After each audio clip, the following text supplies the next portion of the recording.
This is a story of one of the greatest high-life musicians in Nigeria ever born. Chief Dr. Oliver Sunday Akanite, popularly referred to as Oliver the Coque, was born on April 14, 1947 and died in June 21, 2008. He was a Nigerian high-life musician and a guitarist who recorded more than 73 albums in his lifetime. Oliver was a native of Ezinifite village, Nnewi, in Nnewi South local government area of Anambra State. Oliver had his primary education at St. Simon's Central School, Ezinifite. He further attended the Niger Institute of Commerce, Aba, where he studied English, bookkeeping and accounting. Oliver got married when he was about 20 years old. He ventured into the music scene when he was 17 years of age and started with Igbo music called Ekpili in 1965 with one Alexander. In those days, Nigerian Television Authority features their music every weekend on Channel 4, Ogbo Hill, Aba. While Oliver waited to play his music on weekend basis, he would go and trade shoes, which was a trade he had also learned in those days.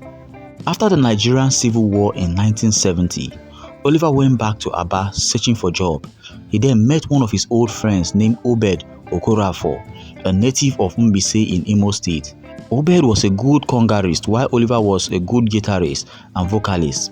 Oliver then made a decision to give up local music entirely and look for something bigger than his Ekpili music. Consequently, the two friends started looking for what they can do together. They then met a musical band called Sonny Agaga and his Lucky Star Band, who came from Lagos to play their music in an occasion in Aba. Before they started their performance in the occasion, Oliver approached the band leader, Sonny Agaga. He pleaded with them to feature him and his friends and that he should employ them as they were good in music making. Sonny Agaga then hinted that he wouldn't give Oliver an immediate response. However, when the band wanted to perform, they invited Oliver and handed him their guitar, and he started backing them up.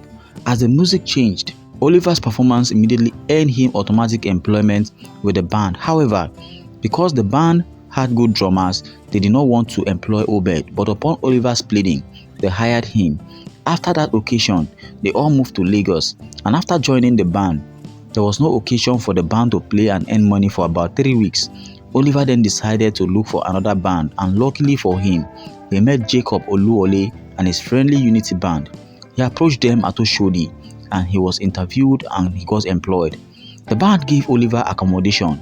This happened at the time the band was preparing for a recording with the title Agbasisi.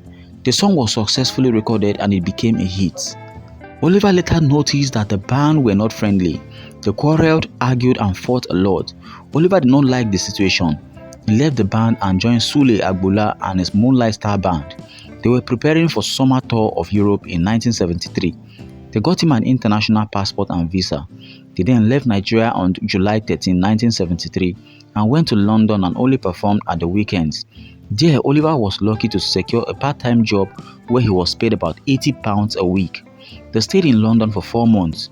Oliver used the money he earned from his job to buy 2 guitars, 2 amplifiers and a set of drums in preparation for his own band. When they got back to Nigeria, Oliver set up his own band, and then in 1974, Oliver composed his hit song, Messiah. The number had 5 tracks in all.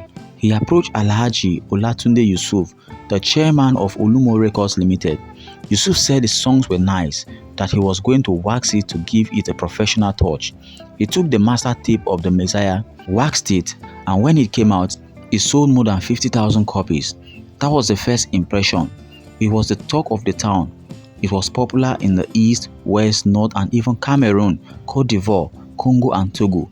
A lot of people said Oliver the Coque was from Cameroon, while some said he was from Congo. From the monies he made from the record, Oliver bought 3 brand new vehicles and employed 3 drivers, all in just one day. When he got to Benin while on his way home, his people threw a party and his fans gathered and he played music for 5 hours. Then at Onitsha, those who had listened to his music rejoiced so much when they saw him. On arrival at his village, Ezinifite, it was jubilation everywhere because his music had gone viral. This is how Oliver began and continued to make progress in his music career until he became very popular and a high-life music star. In 1975, Oliver came up with the People's Club. The music sold about 2 million copies. That was Oliver's greatest hit. The lyrics of the music was fantastic. The melody was okay. The guitar was on the top gear, and the arrangement of the music was professionally done. He followed this up with Identity, which was a chart buster, then Ubana, Easter Special, and other songs which were all hits. In 1990, he churned out a lot of hits. Fast forward to 1992, where he churned out Billy Can, which was one of his greatest hits of all times.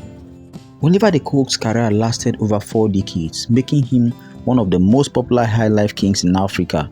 Oliver and his music band group, Ogene Sound Super of Africa, blended modern highlife and traditional Igbo music. The music star had 12 kids, 7 boys and 5 girls, and they all enjoyed their father's presence. According to his kids, they didn't see him at the time as a celebrity. He was a normal, caring, jovial, and loving dad. While growing up, Oliver was popularly called the Game Master because he was good at the game of draft. Draft in Igbo language is Coque, so people began to call him Oliver the Coque. He then went ahead to change his name to sound more like a French name. That was how he came up with the name Oliver the Coque.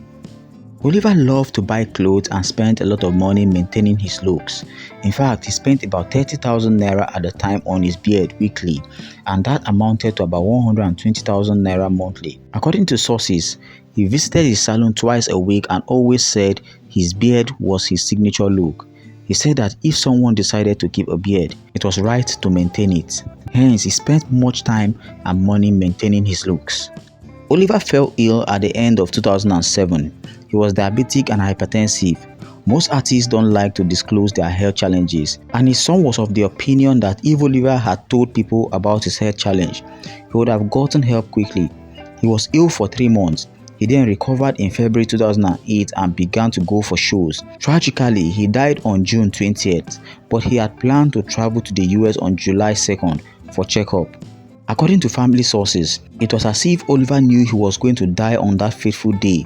That morning after he had breakfast, he began to feel ill and cancelled all his appointments for the day. It didn't look as if it was a serious matter. He then complained of not breathing well. Oliver then decided that he should be taken to the hospital. On their way to the hospital, he directed the driver to increase the air condition that he was feeling very hot. Surprisingly, he asked his son to bring wheelbarrow. In the first instance, nobody understood what Oliver the Coque meant by wheelbarrow. It was after his death that his son discovered that what the highlife maestro was referring to as wheelbarrow was not actually wheelbarrow, but it was a wheelchair. Upon reaching the hospital, he was rushed to the emergency ward. However, nothing could be done to save him as it was too late. Oliver died at the age of 61, leaving behind 7 kids and his legacy. This was the story of one of the greatest highlife musicians Nigeria had ever produced. Guys, do well to drop your comments in the comment section and subscribe to the channel. Thank you.